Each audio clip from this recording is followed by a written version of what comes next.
Well, we'll see here in Game 2 who's going to be the one that comes up and shows up for Space Station, if anyone at all, or if CLG takes in 2 sets. The picks and bans are ready, and again, both of these teams up until this point, I mean, we've only gone through week 1, are undefeated, so someone's finally going to be taking that first L here today, and someone's going to move up to 3 sets in a row. Already, though, Space Station going to be the first pick, and they choose to take away the Nemesis from CLG. CLG responding, though, with the Daji and Uller ban outs. So 2 high-pressure gods that they already don't want to deal with just because of the sheer amount of bursts that they both can provide. But that's going to leave Camazotz open one more time for Space Station, and they'll be more than happy to pick that one up. Soul is going to be the immediate response from CLG. And we talk a lot about what it is that makes Soul so valuable, and it's not just she has those auto attacks, yes, and all the additional magical power, but she's also so safe with her disapparate. That ability eventually does allow her to go out of combat where she can't get any new damage applied on her, or really take any. And then Janus, who's also very, very safe for him with all those portals and the high cooldown builds that we're seeing with the Chronos Pendant that enable him to get around the map so much. I love the adjustment that Space Station's making as well by going for the Hachiman as opposed to the Hui again. Most particularly because of the fact that Hachiman has that extended ultimate CC immunity, going to be perfect for running out of danger, although never really a true escape. Anytime there's a Janus on the map, and Hurriwind just looks so awesome on Janus in that first game. I kind of am a little bit concerned for Space Station already because of the mobility that CLG's draft has yet again. Both these mid laners looked great, though. The Hobwa going to be the selection for Space Station one more time. And Baskin, I know that they didn't win. He didn't get all the kills that you might have wanted, but he was near the top of the player damage charts almost the whole game. I mean, he's definitely still landing all of his abilities and being a nuisance in those team fights, so he wants to run it back. But Homie also wants to run it back with that Vamana jungle selection, and then they took the Athena as well. And an interesting 3rd and 4th banning phase, actually. CLG chose to eliminate the Odin, so some concerns surrounding that Space Station might opt for an Odin pick here. I love the amount of appeal, though, that Space Station is bringing into their draft. I think that Geb is going to be a really important asset for trying to keep that Hobwa alive in the later stages. Yeah, and I said it was going to be the Hogwa, the Vamana jungle. Not necessarily. It's looking more likely now, though, as the Hercules comes out as well to go along with that Athena. And now with that semi-global global presence full out between Athena and the Janus, this mobility across the map is really scary for the CLG roster. Very tanky front line. I mean, even with the Vamana going full damage build, which is what I'm probably expecting Homiefe to do, it's still got a ton of survivability alone on top of all the damage. It's going to be a tough one for Space Station, especially since they're banking a little bit more on the mid to late here. Well, I'm going to put you on the spot. You don't have the hiccups to distract you this time, Taco. Who you got here? CLG wins this one, or Space Station force the game 3? I think that CLG might be able to take this one home. Wow, picking CLG to take this one in a 2-0. Let's find out what happens and get it over to the casters. Thanks a lot, Finch and Taco. And yeah, well, I'm interested to see how this one works. Taco thinks CLG 2-0. This Homiefe jungle Vamana is very interesting. I mean, can't really argue with how well it did in game 1, right? I mean, he played it very, very well. And CLG is one of those teams that doesn't have, like, it's not mouse sports level weirdness. It's not like the way out there stuff, but it's just enough sprinkled in to really give them the edge over their opponents a lot of the time. Well, you guys in chat get to vote on who you think's going to win this one. We'll find out as this goes into it. I did like his build, though, as well. I think that's a big thing about the Vamana build. Yeah. It worked out for the situation. It was very situational, and he picked it right. I wasn't in love with it through the first, 5 items, but as soon as he finished off the entire build, sold the boots, got the Atalantas, I'm all in. I love that. Now, if I'm Space Station, maybe I want to try and push some pressure onto him in that early stages before he's able to sell the boots and before he's got a lot of power in that build. But, it can be tough to do. He's still a warrior after all. They see them roaming, or do they? Andy needs to be looking the right way right now, because if he sees them coming, he needs to be very careful. Did he see the ward get dropped down? I think he turned around at the same time, but now he sees them all basing too.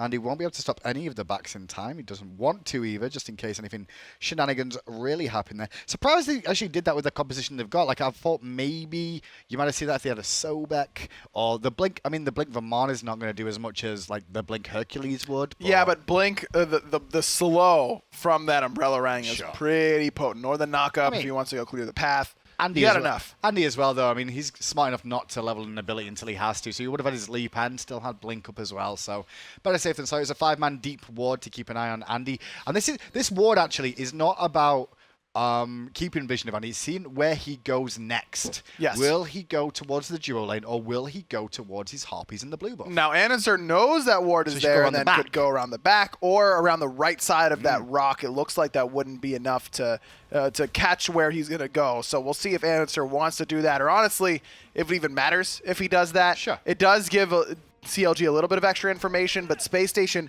conceding the lane push on that left-hand side, instead starting out with that purple buff. This is a development that I'm really a big fan of in the duo lane. If you're going to get out-pushed with Geb and Hachiman, you probably will get out-pushed. You can just go to your own buff. If the enemy team pushes it, you're going to end up getting almost all of it in experience and probably most of it in gold as well. Now, I wonder when the adjustment is going to start happening for these teams to not push that wave and just kind of stand there and wait it out, let the minions last at each other. But honestly, with the timing of how fast you can do purple buff, you might not get anything off of that. So it might just be better to send your support over to purple, not let them do it for free. There are ways around that we'll see teams start to utilize, I believe. But right now, before that adjustment comes, it's very fruitful. Kozia grouped up on the left, and Harpies here for a moment or two. Both the buffs are down, but pressure from andinster and Baskin going to force Hurriwind out and away. Meanwhile, Homiefe goes towards his back Harpies and will pick those up instead and allow Hurriwind to continue farming solo in that mid lane. And that's going to be big for Hurriwind, because last game he fell behind a little bit on this Janus compared to Baskin's Hobwa, but the late game had a really, really good performance. Like I said, it had the big play to delete BaRRaCCuDDa in the last fight, which ended up winning CLG the game. So giving him a little bit more solo farm this time around, at least in comparison to Baskin, is a good way to make sure that CLG maybe not is on the back foot as early as they were in game one. For the time being, though, it's just going to be farming up for most. It's mainly keeping an eye on where the junglers go to. andinster now heading around towards the right-hand side here. Not really going to be able to get a gank, I don't feel, up against fineokay, who's under his tower. But he will be able to pick up some farm, and I guess that's what he's really coming over for more than anything else. Now, it's still pretty early in the season for Spacestation, but it seems to me like where andinster goes, Spacestation goes as well. Because in the long games, I mean, I'm thinking of the near hour-long game against a United. andinster struggled a little bit, then turned it on and had a great performance. And they end up winning that game. Then he turns it around, looks great on the dodgy, they dominate that game. The games where andinster starts slow or isn't incredibly effective with his positioning or with his skill shots, Spacestation really, really seems to falter. So that's the guy to watch right now if you're trying to predict who's about to win this game. Is if andinster gets off to a good start, there's a pretty good chance that Spacestation are able to keep that ball rolling and really win the game off of it. But if andinster, is kind of nullified as he was in game number one for the majority of it, Counter Logic could find the 2-0. Just a nice little shield a second ago from JeffHindla that allowed BaRRaCCuDDa to take more damage, give more damage than he got. Right inside it, Andy's going to try and contest this. He's got Aquarius coming round two, but nice secure from fineokay with a driving strike. Homiefe just got out of range of that route from Aquarius, otherwise it could have been a little bit of trouble for the baby. But Andy, knowing Homie's out of mana, thought about going for those XP Harpies, but fineokay being there enough of a deterrent.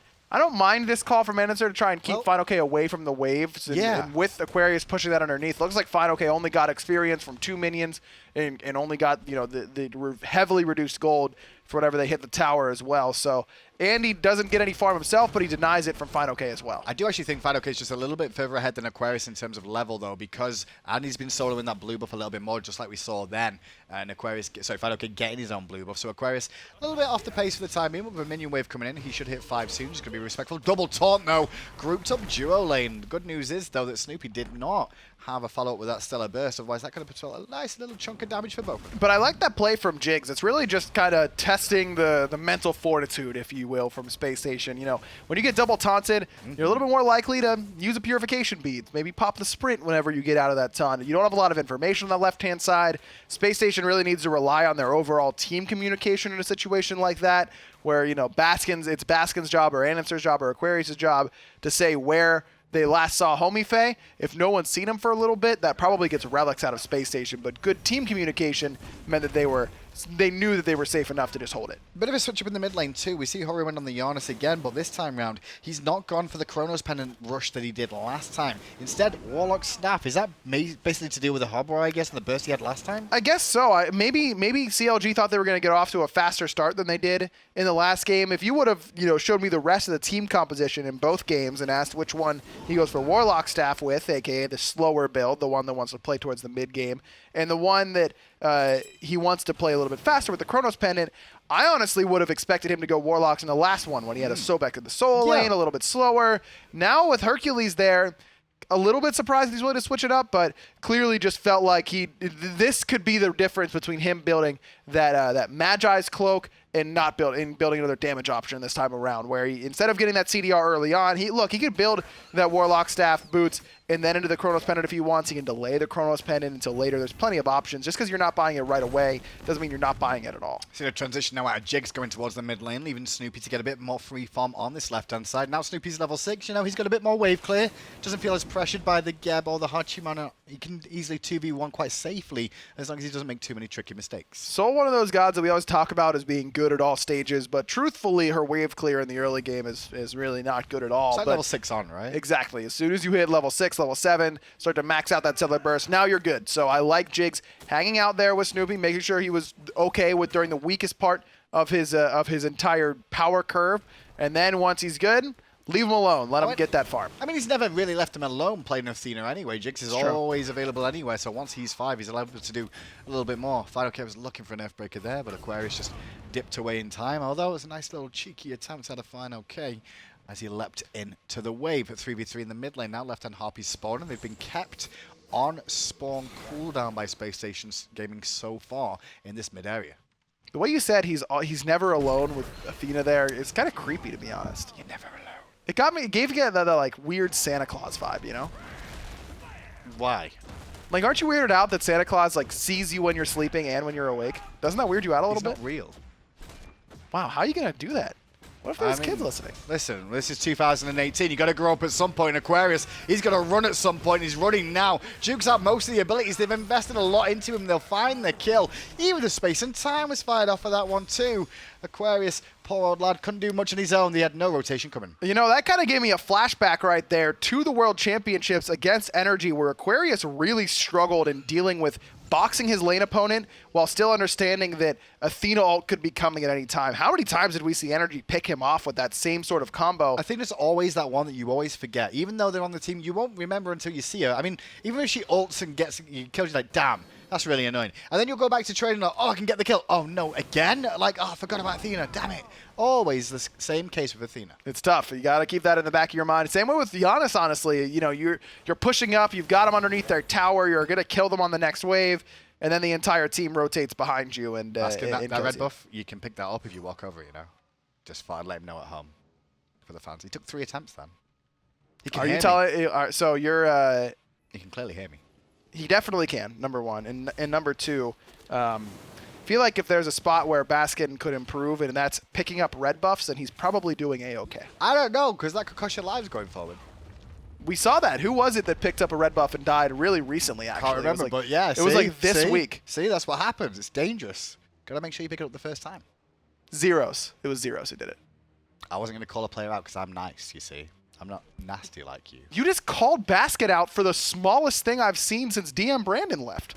I know, but like someone's got to do that stuff now, and I decided to take up that mantle, you know? Right, Aquarius in trouble yet again, but a great ult to deny Homiefe closing in the range. They won't dive the tower, however, but it will zone away some valuable gold from Aquarius. A lot of it. Some of it. You'll get some of it still because the towers would change, where you do get gold from minions dying and the XP, but quite a lot of gold lost there. Yeah, I'll say that was a big wave right there. And sometimes that's the do, is just wait until there's a big wave coming and then, yo, come gank so he doesn't get all of his gold and experience. Now that's going to be a significant boost in fineokay's favor moving forward. Transcendence once again being worked on by andinster after completing his full boots there. And Talaria again online for Homiefe. This is probably the core build for all you ranked Vamanas out there that are going to go out and try this evening. Look, if you've been around long enough in the NA jungle scene, DJ Pernicus has been trying to make Vamana jungle work, and they've done it so successfully plenty of times. I hope that this isn't the big push for the baby in the jungle. Generally, what happens with the Pro League, though, is that when it's done in the Pro League and it works, everyone will then go and run it and say, hey, it was him who did it first. I mean, DJ was definitely one of the first proponents of the Vamana jungle, but Homiefe will get the credit for it. Okay, he definitely shouldn't, number one. And number two, it's like, say, who was the first one to technically run the Chang'e jungle? Didn't someone pull it out before DJ, even though that's like the DJ Pernicus special, the Chang'e jungle? But it didn't win. It's got to win. Vamana's already won one. If he wins 2, it's guaranteed. Guaranteed, it's all Homiefe. Nobody else matters. Homie could play the Vamana jungle from now until season 19, and I'd still say the DJ Pernicus original Vamana jungle. Oh, Space and Time fired off, but a great knockup from Aquarius in response. Still giving chases Hurriwind, but nice use of abilities from Aquarius here. So much focus onto him in Space Station. Don't we seem to be doing anything other than just like letting it happen? You know what? I don't mind it though, because this is the first time in a while that we've seen fineokay get a non-guardian in the solo lane. Like I said at the beginning of game 1, this seems to be a strategy for CLG to give fineokay these team fighting guardians, let him do his thing, and then join us later on. For the few times we've seen him on the Warriors, now we're seeing pressure applied to make sure that he can really get a lead and play with it. And I like that flexibility to be shown by the team. I like this from Space Station. I was about to get frustrated as a Space Station fan there because of the fact that they were just like letting Aquarius get ganked and doing nothing. They didn't have an experience lead anyway. Now they do. Well, at least they've closed the gap a little bit in gold, I should say, with that Pyromancer going down. Will allow andinster to get back from base just that little bit quicker. Everyone's always worried about the 11-minute Gold Fury, but no one really pays attention to the 11-minute Pyromancer, so I like that timing as well. But, surprise, surprise, look at where Homie is. Athena as well, just to make this even more trouble for Aquarius. It's the Aquarius camping pod to set up some tents, boys. You don't need a very big one for Vamana. It's just one of those little tiny ones. Oh, it needs to grow, though. No, he can step out if he wants to grow. Okay, that makes some sense. We're on a budget here on this camping setup. Yeah, gotta make sure it's viable. You can even maybe like one of those Barbie setups. I also like here what fineokay's doing as well, just ignoring the tower. He could actually go and take that table tower, but instead letting the minions die to it denies Aquarius more golden experience. And at the same time, the tower will eventually fall down as he's split pushing anyway. And if he could actually stands around in the tier 1, tier 2, it's going to zone Aquarius away from a bit more experience if you wanted to. Exactly. It's just giving Aquarius kind of a false sense of security. Maybe he sits underneath that tower and the same sort of dive happens next time around. There's plenty of reasons to keep up that tier 1 tower. And the biggest one, as you mentioned, is just making sure that it's there as a gold denier. Right now, if that tower was gone, Aquarius would have had that full wave, full gold, full whatever. Now he loses out a little bit of that because the tower was hitting it. Oscar may lose his blue buff here up against the Vamana too, which I think he just did. Homiefe stole that one away, and now he'll pick up a bit of farm over here. As Aquarius has come towards mid lane, I should say. Earthbreaker driving strike, and andinster did not see it coming until it was too late. Removed off the map, and that's the gamble of going blink over beads, but Baskin annihilates Hurriwind to make it a 1-for-1.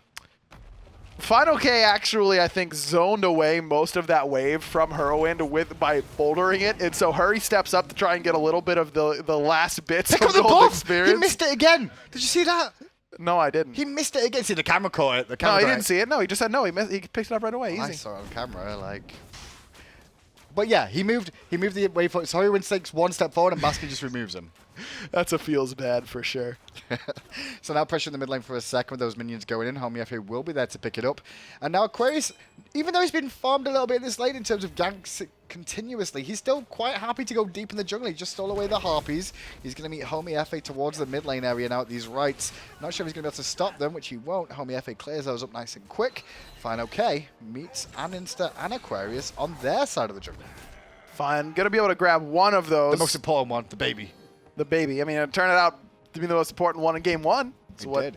Got Homiefe level 3. Space and time! Good dash from BaRRaCCuDDa away, but the portals are going to allow him to give chase. However, Hachiman has a horsey, and the horsey will get him back to safety. Lots of ults used there. 3 in total, 2 on the side of CLG. Now a 3-man grouping onto fineokay. Got that mitigate wounds. Nice triple push, the triple boulder as well, but it still won't be enough. This is the difference that was happening now is CLG have started the Gold Fury in response to a 3-man rotation. BaRRa's trying to get in range and Jigz zone him away as long as possible with those taunts. CLG get the Gold Fury. There was much really Jeff could do there other than hope for the best with the shockwave. Exactly. CLG played that so well. I love particularly what Jigz does in that situation. Yes. Hold on. Baskin still wants to keep this going. Hurry dropped the portal for someone else, but needed it himself. Baskin is going to be able to pick him up again. Hurriwind, a little bit too altruistic there. You're right, though. He can't pick up red buffs, but he can hit ultimates, and he might invite himself a double kill. Now, andinster will get himself on the scoreboard, too. Most of the kills have come in the other half of teams' jungles. Yes. Yeah, why fight on your own side? It's more fun to fight on the other side. Going back to the Gold Fury fight, I love what Jigz did, using something that we don't really see as often out of Athena's, which is the duration of the taunt to pull someone away from an objective. How many times do we see Athena's stick the taunt and then just stand there like, haha, I got him, guys, making sure he can't. He just dragged him really, really far away from that Gold Fury. JeffHindla did his best to try and get in there and steal it, but wasn't able to do so. And that's why the timings of these ganks are so important. In the early game, is the enemy team really going to be able to go over there and burn down a Gold Fury as fast as CLG did? No, of course not. Even with just a couple members on that left-hand side, they were able to burn down that Gold Fury because they conditioned Spacestation to rotate to the right-hand side. Someone needs to help Aquarius, help him out, help him out.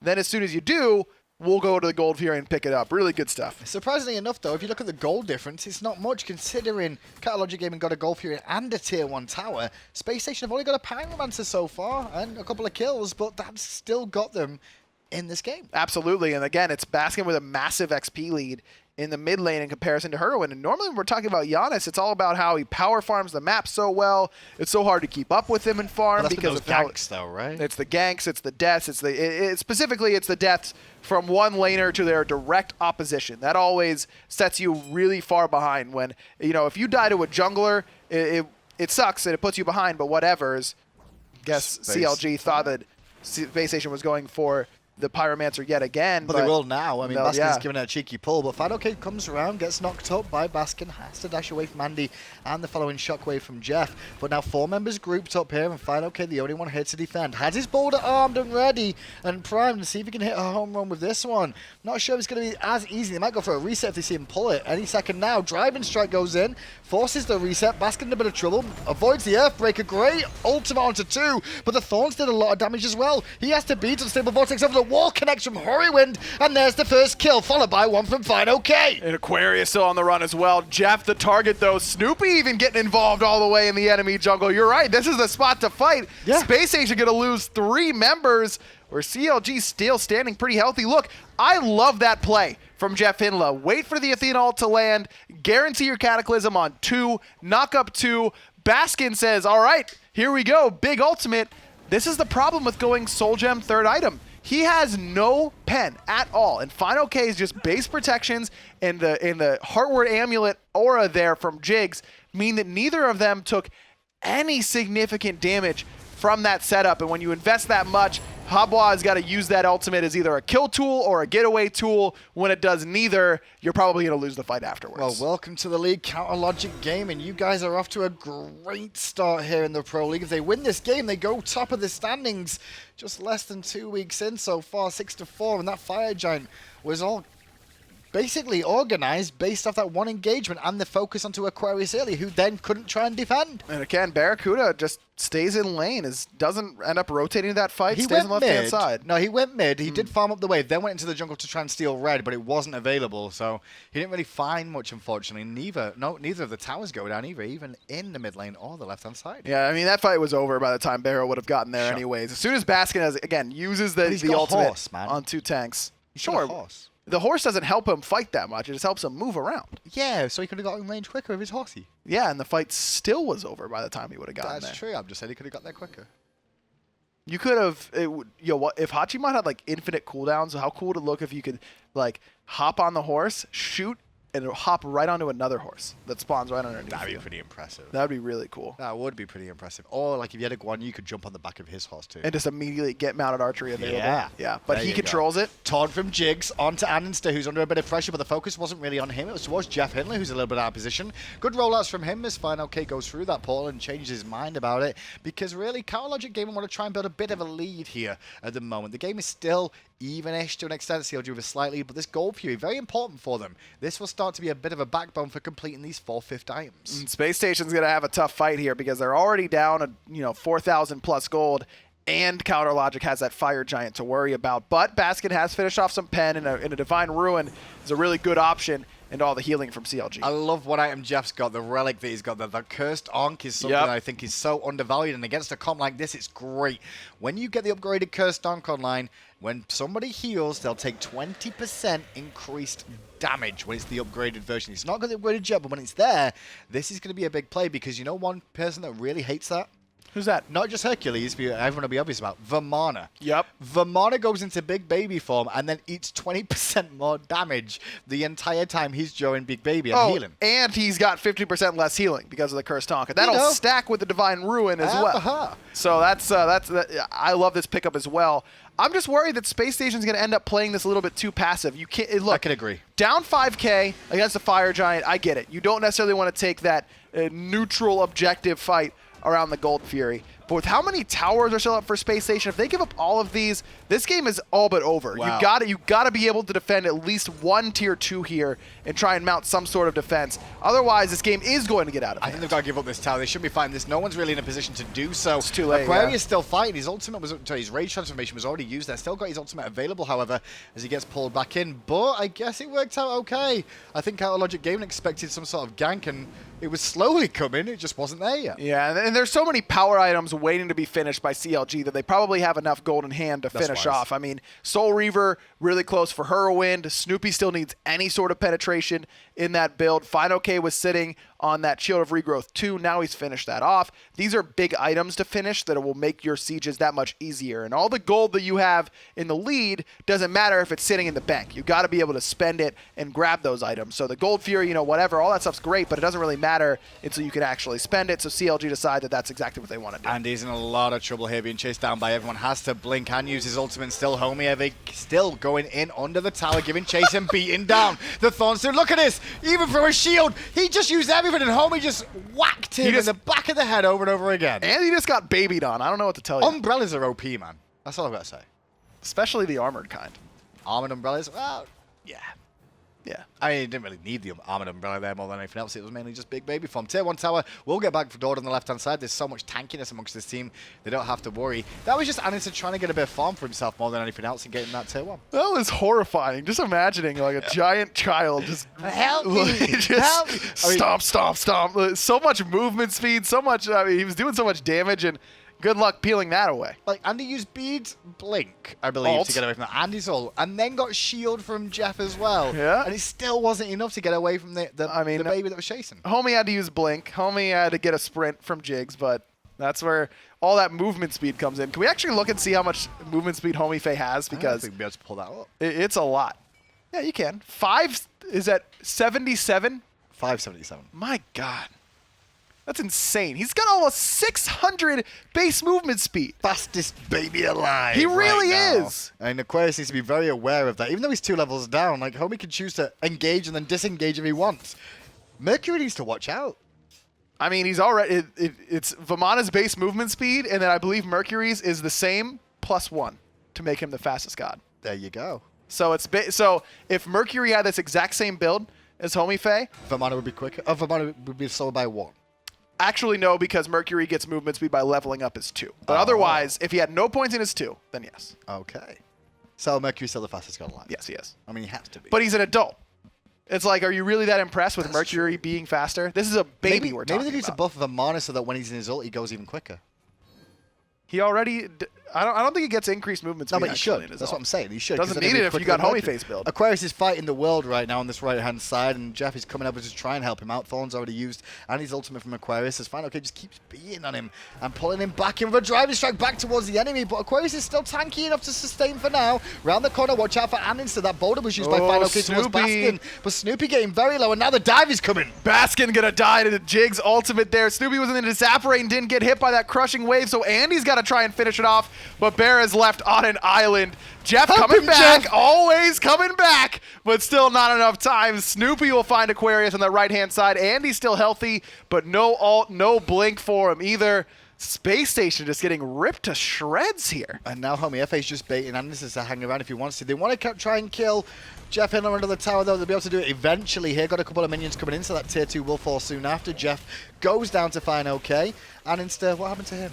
Where'd he go? Oh, he's coming back. He's still coming back. He's thinking about it. Jig's going to taunt him in, and he still had the beads. He's looking to try and find at least one, but he will not. Deicide for CLG. Is this game?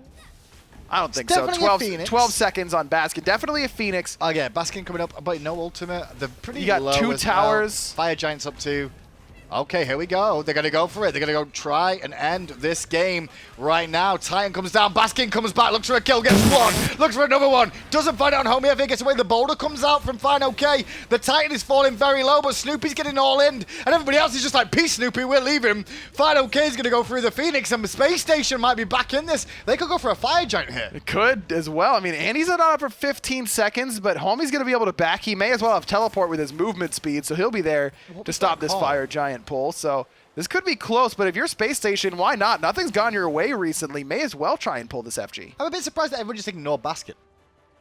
I mean, you have to end, dedicate your DPS to the Titan. If the call is to end, you dedicate DPS to the Titan. If the call is to kill Baskin, then end, you gotta split it. Round the back from fineokay. He's here, and so is Homiefe, looking for a potential target. It will be Baskin who gets thrown through the fire ring of the fire giant. Gets a good shield out of JeffHindla, but Homiefe still beating him down once more. The baby's online. The fastest baby in the world. And the god of water can't get away. Or maybe he can. Will with the blink, but Homie's got blink too. Yep. And there's a blink in. Nice knock up from Baskin. Let's just keep watching this fight. Baskin, though, will still succumb to the might of the armored umbrella baby. Again, he may as well have teleport. He got there the same time as fineokay, it felt like. andinster still looking for what he can. No beads on him, no ultimate either. Nice boulder there about a fineokay, but BaRRaCCuDDa gonna claim his first kill of the game. Spacestation still has life. Oh, but they didn't see Homiefe had around the corner, and he's going to run, but he can't because he's knocked up in the air. Homie claims a second life, and now Aquarius is like, run, guys, run. I'll take the brunt of the damage as long as I can. Doesn't have his ultimate available. He's just going to have to try and buy time for his team. His rage is kicked in, though, which will give him a full round of abilities, but he needs to get away soon. Homiefe, though, he was thinking about just going for the backline there once again. Aquarius probably going to fall here, especially after that unstable vortex. Snoopy finishes it off over the wall with a nice supernova.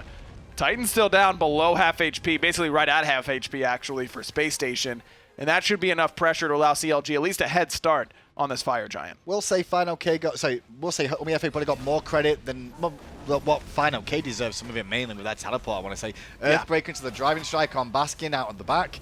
That just set him up, especially with Jigz coming through too. It allowed Homiefe that window to just run rampant like he did. Exactly, and that's what fineokay has done really, really well. All set, basically. Fine, definitely one of those players that, you know, either has those really, really big, loud games like the Hercules this time, 6-2-8, top of the player damage charts, and everyone's going to talk about how good he is, but the Guardians that CLG has been putting him on don't make him look like a world beater. He doesn't get to have those, you know, incredible performances that, you know, the memorable Hercules plays that we're thinking of, but still always seems to be able to do his job. Certainly a top level at a solo laner. Solo lanes are designed to be meat shields in the early game and just farm up to the late stages. And when they get to the late game, their role kind of changes completely. It's like, what do we need on the team here? What's the rest of the composition like? Do you need me to frontline? Do you need me to peel? Do you need to be to the one to just soak all the damage up while you guys get kills? Or a mixture of all? Yeah, and that's kind of what fineokay has done, is a mixture of all. Peel, initiation, disruption, meat shield. He can do it all with the build he's got as well. Plenty of CDR, 30% there between the Shield of Regrowth and the Breastplate of Valor. Enough magical defense from the Pestilence, from that fully stacked Hide of the Urchin, and then now movement speed. CLG just in love with movement speed, it seems like, and who can blame him? Who can? Especially on a map this big, the mobility will help out. Tier 2 on the left now falls, only one Tier 2 remain in the mid. The Phoenix on the right-hand side is about to respawn, but they're out of position to defend the left-hand Phoenix here. Baskin was still back, and Aquarius is taking the long way back to try to get here. And BaRRaCCuDDa's already dead because Homiefe was there on clean-up crew once more. Jeff rolling away, and Homie doesn't even care about him. He's going to try and help out fineokay, who does manage to get out of the fight. Turns his attention toward Baskin, and Baskin better run, better run, better run. No. Homie just gets another kill, babying all over Spacestation right now. Aquarius up here with JeffHindla. Pretty low for some members of CLG, but not nearly enough damage to finish them off. Into the bottle, but they got a nice big stun on 5 members, which may have bought him enough time to get away. I don't think it's enough to keep the Phoenix alive. However, the Earthbreaker from fineokay just off the mark. This time, though, he should fall down aggro unless something big happens. I can't imagine there's any way Spacestation's able to defend this. CLG looking good. Your North American leaders so far. Starting off with a perfect record. A great start for them and going into this season, especially after beating E-United. SPaceStation, who fall down to second now, SPaceStation with that performance there. Do you say that was Spacestation underperforming or CLG just stepping up to where you expect them to be? I feel like CLG just played better today, and part of that, I think that some members of Spacestation are probably going to come afterwards and say, you know, we didn't play as well as we would have liked. No team that ever loses does play as well as they would have liked. Sure. Maybe a little bit of a step down from what we were expecting from Spacestation, but honestly, CLG continues to impress in my mind. Fantastic work there from the boys, but at home, who do you think was MVP? That's the big question now. For my money, I'm feeling it's fineokay, but I think Jigz had a very good performance too. You can't discredit him there. Didn't die in that set, I don't believe. Really? I feel like Homiefe is going to need an umbrella to shield himself from all the MVP votes he's going to get. He's going to get love for Vamanas? Yeah, he just stomped on him. Let's head over to Finch and Taco to chased him down. Talk about exactly what we saw in that set. Thank you, Hindu and Aggro, for closing that set out for us. CLG continue to look dominant here in this split. Again, it's Finch and it's Taco. And you heard them. They're asking who the MVP was. Taco, who is it for you? It's most likely going to end up being Homiefe, but in all honesty, I couldn't help but be impressed by Hurriwind, not because of he was doing anything like super spectacular, but his recognition and map awareness was a large part of the reason why I think that SSG had pretty much zero chance to ever try and escape. I really do feel as though that Janus pick had a little bit more of an impact, and it kind of just gets overshadowed by everything else happening. You watch this baby just running rampant all throughout the back line, kind of just stomping all over Space Station, preventing them from ever having an opportunity to really come back into the game. fineokay also had a fantastic performance on this Hercules. Really impressive stuff so far out of CLG, but I just can't help but pay attention to the Janus, because that initiation factor that they were able to establish from the through space and time was very pivotal, I feel, towards CLG and their whole run-down composition. Well, chat was very impressed there by Homie's performance, and I'm right there with them. My man looked great on that Vamana pick. I actually played it both games, I believe, going 5-1, and I think that's an 8 there. It was a little bit far away. Oh, 5-1, 11 rather. Excuse me, chat, while I take a moment to figure out what numbers are. But Homie had an excellent performance here on the Vamana pick both times. He was a boss baby for sure. And everybody back at home, I know that you're all gearing up to test out this full movement speed Vamana in your ranked games. I would like to just recommend that you don't, because this works phenomenally for Homiefe because of the fact that he has communication with his team. And not only that, it was a perfect pick into the Habwa. I think that was the main message here that CLG were really trying to get across, is that they just wanted to keep Baskin suppressed throughout the entire match, and it was the same thing that happened in game number 1. It's the same thing that happened in game number 2.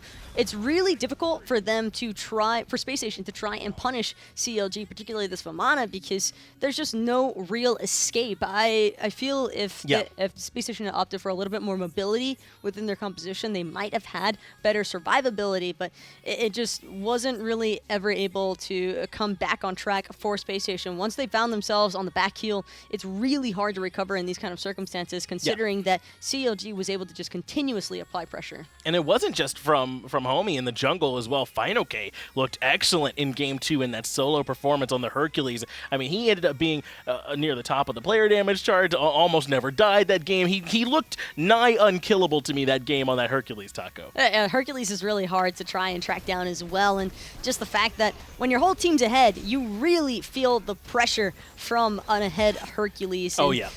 Andinster, every single opportunity that he kept trying to create for his team was just met by either fineokay or Homiefe, and it's just so complicated in those sort of circumstances when you have these raid bosses just non-stop running you down. It just feels like it's practically impossible to escape, and overall just a really clean performance out of CLG in both of these matches. Yeah, and when Homie and fineokay are creating that much space in those team fights, are causing that much chaos, I mean, how then do you keep track of Hurriwind on a Janus in the team fight, right? How do you keep track of where Snoopy is on the soul pick?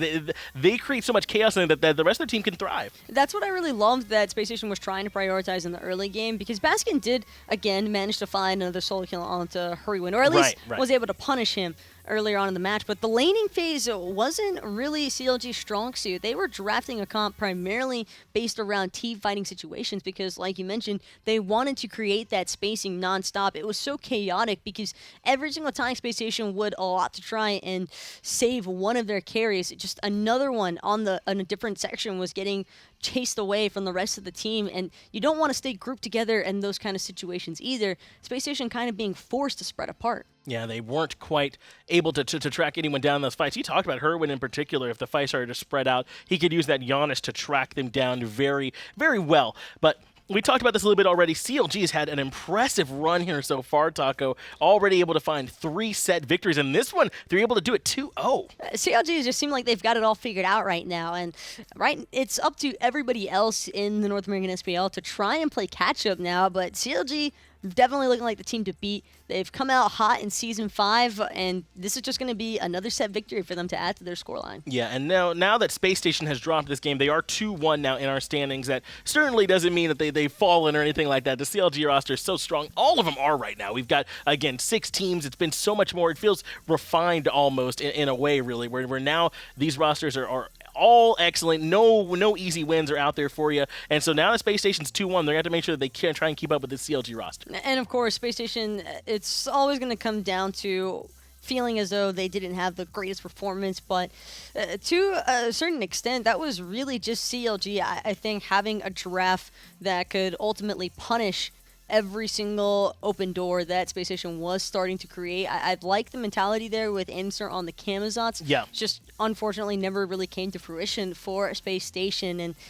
again, CLG just really were pretty much unstoppable. Yeah, and you talked about this already, that it's not quite as much of a hunter meta as it used to be, so it's a bit of an identity shift right now for the Space Station roster to now being a little bit more reliant on that jungle mid combo. I think that's why Space Station also struggled a little bit more in this set, is because in the past, historically speaking, Space Station or Luminosity, whatever team BaRRa has been a part of, he has been a very crucial aspect to consider, because you always have to look out for BaRRaCCuDDa on the hunter. You never know when he's going to show up, but you know he's going to make his presence felt as soon as he's there, and that's just not the same sort of message that you can bring across in Season 5. It's just a really difficult time period for hunters, but shout-outs to CLG and Space Station. I think both of their duo lanes did a pretty solid job. It's just CLG had it in the team fight.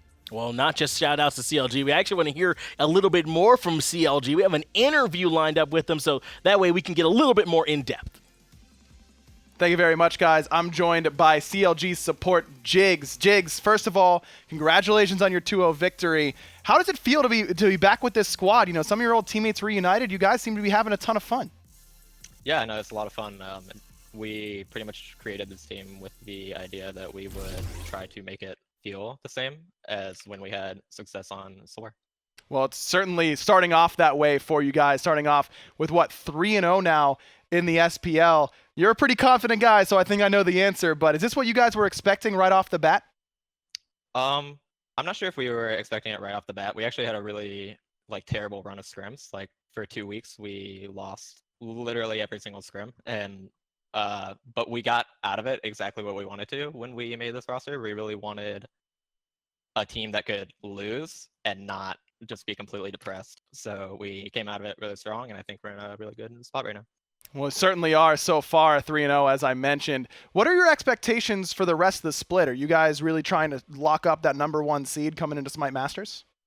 Oh yeah, definitely trying to lock in the #1 seed. I mean, we're after next week, we're gonna have played everyone once, so we're really comfortable that we have seen everyone for a while now, and hopefully we can close it out strong. Can you give me a quick reenactment of what it was like whenever Hurriwind got knocked up in one shot by Baskin twice in a row? I'm sure it was something at least broadcast friendly. Yeah, it was a little bit like I'm dead, guys. Perfect. That's exactly what I was hoping for. Also, got to ask you, I just got to know your answer. Did you see the tie today that I'm wearing? It's been a hot topic of debate. Can I get a rating on the tie? Do you really want a rating on the tie? If it's a good one, yes. If it's a bad one, say you didn't see it. I'll rate it Spacestation Gaming out of 10, and you can take it however you want. Second place, okay. I'll take that, but not quite as good as CounterLogic Gaming. Congratulations again on your 2-0 victory. Got any shout-outs before we let you go? Just shout-outs to CLG. They are a great org. They've been very welcoming to us, and we're very thankful to be part of them. There you go, Jigz, your leader in the clubhouse for North America, sitting on top, 3-0 for CLG. Let's throw it back to the desk to close out the day. Thank you, Aggro, for that interview there. Jigz, always an interesting guy to talk to and hear a little bit more from. But again, congratulations to CLG. They were able to pull out the victory here going up against Spacestation. In fact, we can take a moment here to try and go back and look a little bit broader at that North American picture here in general after the performance that we just saw from CLG. Looking like the team up at the top that everyone else is trying to chase after right now. Spacestation Gaming, of course, not too far behind in that regard, but I got to hear a little bit from Jigz. I mean, he's a funny guy, and he's a guy that certainly is telling us a lot about what we can expect here from him. But like I was saying, we're going to talk a little bit more about that North American picture for you all here in a little bit of a broader sense than we've been a little bit more narrow here earlier on. Right now, there are some teams down at the bottom who've struggled a little bit, yes. United haven't been able to find a win just yet. Splice only played one game as well, but they have plenty more times, a double round robin they're going to be playing through to try and come back out and get those standings back out. So CLG up at the top now. Spacestation took their first loss after that game. In fact, we're going to have some more North American games coming for you all later on in the week. But don't forget, EU is what we're going to be looking at tomorrow. You're going to want to tune in at 1 p.m. Eastern time, right back here at Mixer for those European games. So you can take a look at what games we can expect to see from those European teams tomorrow. And we know that European SPL is even closer right now. Dignitas has come back, and they're looking strong. They're way up at the top of the bracket, but everyone else in Europe is trying to keep up with them. Rival as well. SK hasn't gotten to play that many games yet, but the rest of Europe is right there behind them. So Obey got one win as well. Mouse has played 3 games, also only has 1 win. But like I was saying, SK and Energy still haven't been able to find wins just yet. So those teams are going to be waiting for their chances to come back out and round out those spots. Again, because it's a double elimination, they've only played 1. It's really too early to kind of say whether or not Energy or Obey have really solidified their spot yet. There's so much more Smite that we're going to be playing that you know that there's going to be plenty more for you to see. And there's also going to be plenty for you all to enjoy there at home. I want to make sure that we tell you all that you can still enjoy those promos at home. We have those badges for you all to put on. That way you can support your favorite team. I myself got that Splice badge, a lot of my favorite players there. So as long as you have that, you get FP off their wins. You get it just for FP just for getting the badge itself. And when you go and vote for them, the more wins that your team gets, the more that you're able to get from that as well. So just a win-win. Make sure that you pick up those badges and make sure that you're getting all the FP that you can. But again, that's going to do it here for us today. Make sure that you stick back with us. Mixer.com/SmiteGame, 1 p.m. tomorrow for the EU SPL.